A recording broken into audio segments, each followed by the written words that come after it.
Hello, welcome back to From the BLN, the Burnley podcast. This is the rapid reaction for Burnley 0, West Ham United 2.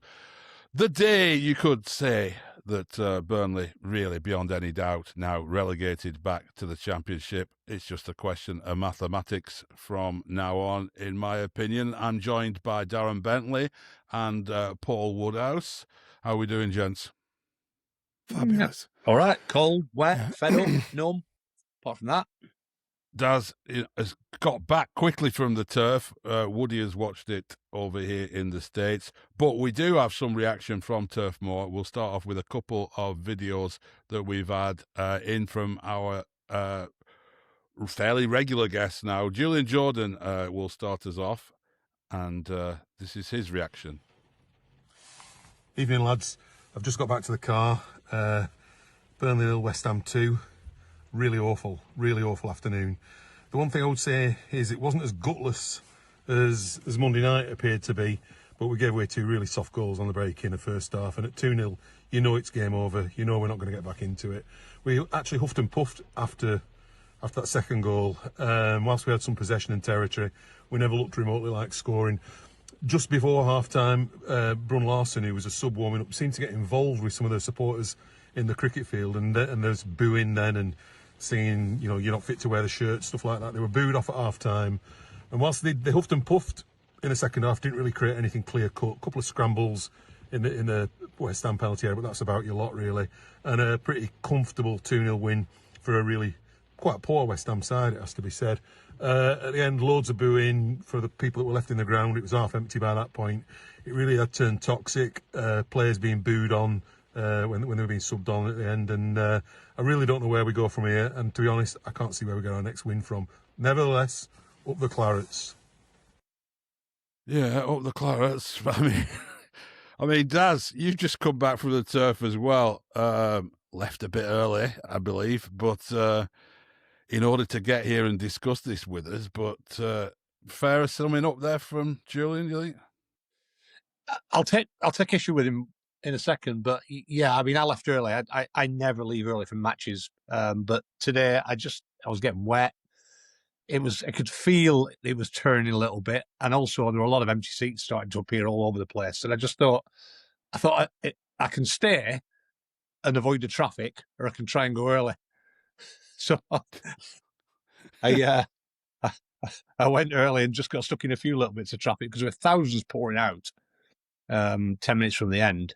And unsurprisingly, really, it was a gutless performance, I thought. And I'll take issue. I think it's good summing up from Julian, but I'll take issue. I thought it was a more gutless display than Monday night. I'll tell you why. Because we were at home, and it was a game at home where we had to win, and we'd been sort of, I can't say pumped up, but Scott Parker in his pre-match press conference had said, let's have unity, let's be all together in this. You know, and you know, he put that performance in for 45 minutes. The first 45 minutes was as bad as we've been all season. Off the ball, on the ball, particularly off the ball, because we never got within 10 yards of a West Ham player all afternoon, I thought. And it was just a spineless performance for me. Showed a little bit of fight at the start of the second half, but that makes it even worse for me because it's no longer, as you said, I think, Sam, before we came on, it's no longer about formations. It's about what you've got here in your heart and your belief. And I don't think Scott Parker helped that, by the way, in another of his pre-match comments, saying we lack belief, we lack confidence. You can think that, but you can't be saying that. Those players have got to go out and perform, and you can't be telling them publicly and telling 20,000 fans publicly before that game that you lack belief and confidence. So, yeah, like Julian, I don't know where we go from here. It's pointless sacking him for me, but I wouldn't put it past them. You know, they sacked Dyche on Good Friday.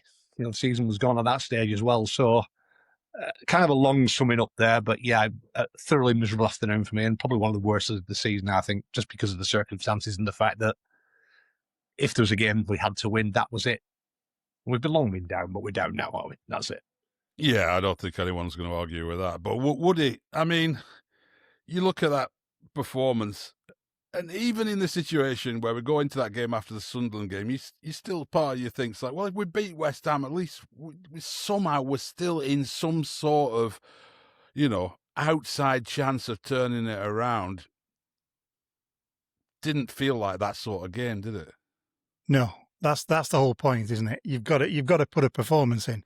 You simply can't rock up after being 2-0 down at half time and spend 10 minutes in the second half huffing and puffing a little bit and then revert back to type. It's been an awful week football wise. I don't care which has been the worst performance. I kind of half agree with Daz that after the Sunderland performance, which was abject, this continued with being abject, and we seem to struggle against sides that we think we should perform against or have to perform against, or we aren't necessarily underdogs against.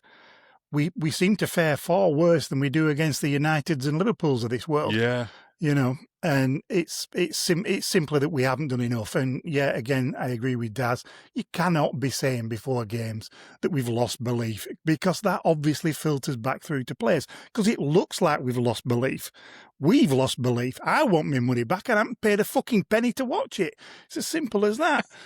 I mean, 16 games without a win, 105 days now without a win. I don't think anyone in football, if ALK were to turn around and pot Scott Parker tonight, would say that was unfair.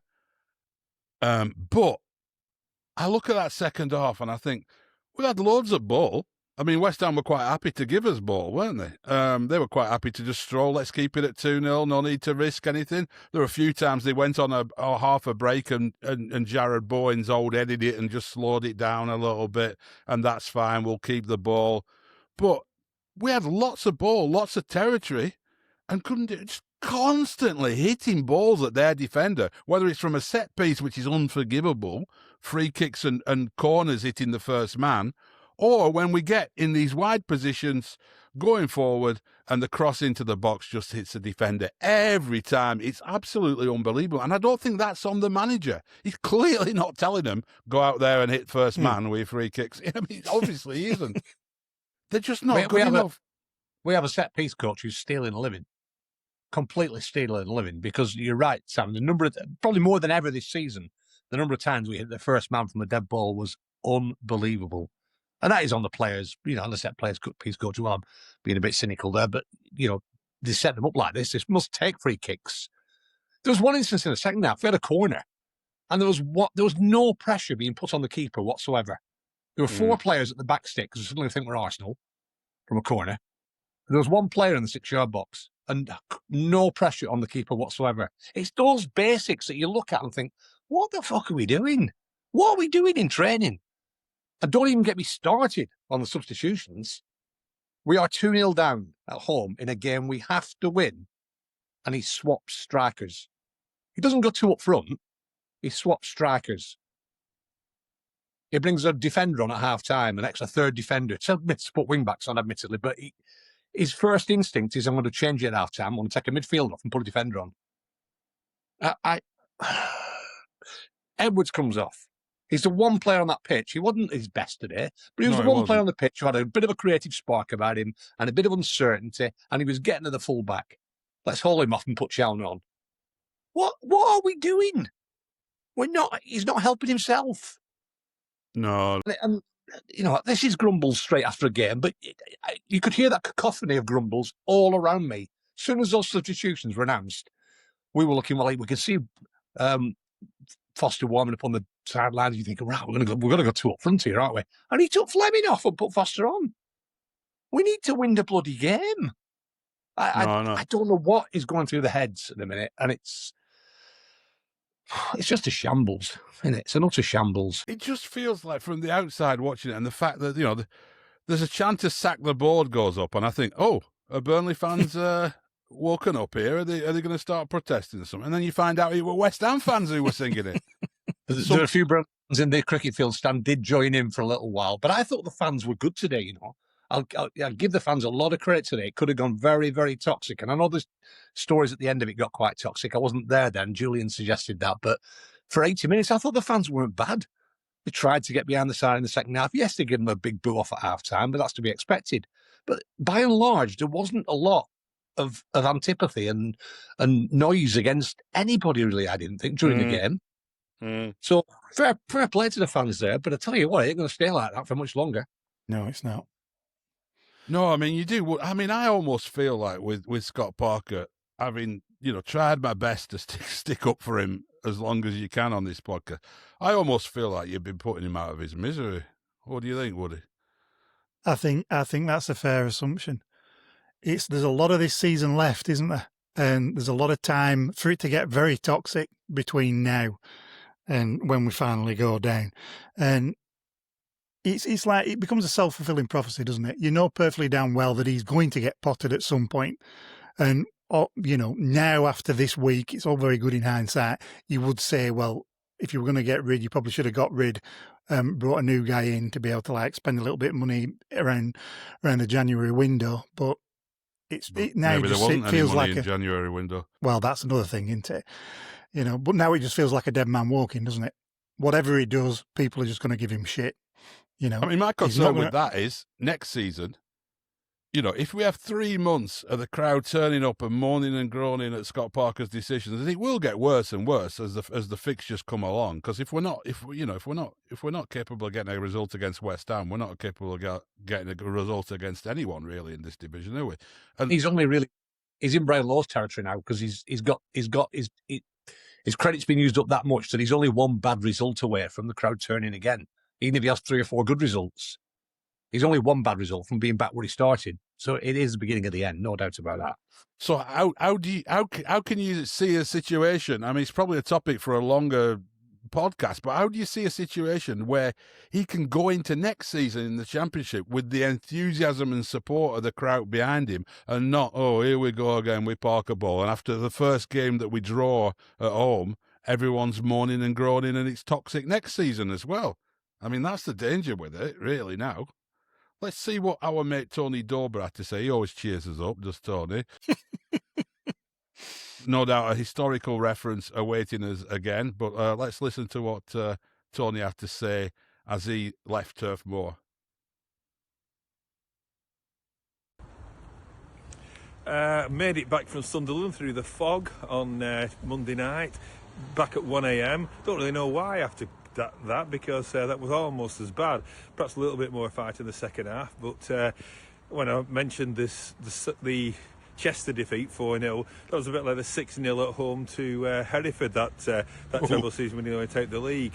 Perhaps a little bit more fight than that, a little bit more quality, but it reminded me of that, and I actually went to Swansea on the Friday night after that to see that 2-2 draw. So Ashley Hoskins on the game today, who scored that fantastic goal in the 2-2.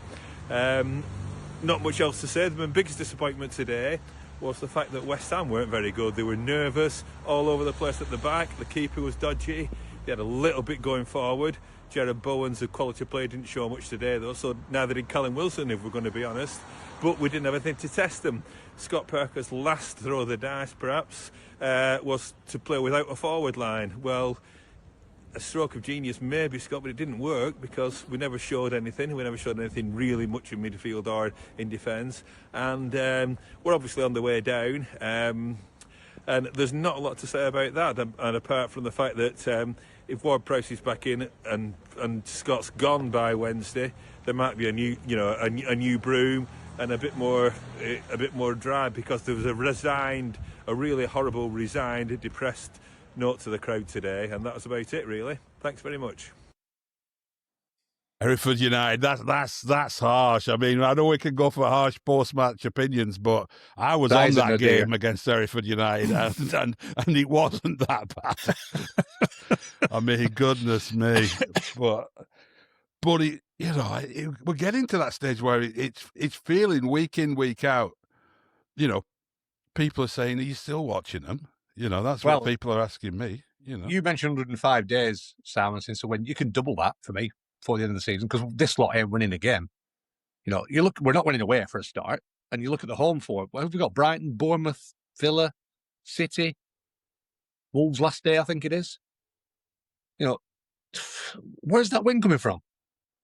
Because we can't score goals, we can't keep them out. Our midfield's non-existent. Florentino got the hook at half-time, and it could have been any, to be fair, but he was rubbish. But it could have been anybody. There is no saving. There are no saving graces to this, are there? We are absolutely going down, not even with a whimper. Euthanasia is the word. Yeah, assisted assisted dying. Jesus. Woody, I mean, cheer us up somehow, Woody. Come on, give us something. Can we throw the kids in? No, we don't have any of their good enough. No, exactly. These people all are in charge of our academy yeah. for how many years have they been here at ALK now? How many years? 5 years. 5 years. They Yeah. came in saying they were going to Yeah. give us a top-class academy and start producing young players. We haven't had one that's come through to be a first-team impact beyond a cup game. So we can't But even you want say to throw the be kids in. positive. No, exactly. I mean, it's probably an upside. It's arguably the private equity 5-year plan's up, isn't it? So they'll be looking to get out fairly shortly, as soon as they start understanding what sack the board means. Yeah. I don't cross my mind. Would they understand the chant? Exactly. Somebody's going to have to tell them. Somebody's going to have to point it out to them. But I can see that at some point they're going to want to offload, aren't they? They aren't going to be around for God knows whatever. And again, that's not going to be a pretty conclusion by any stretch. Be careful what you wish for with regards to that. I'm sorry, there aren't necessarily any positives. There aren't, other than you can look forward to a new broom at some point.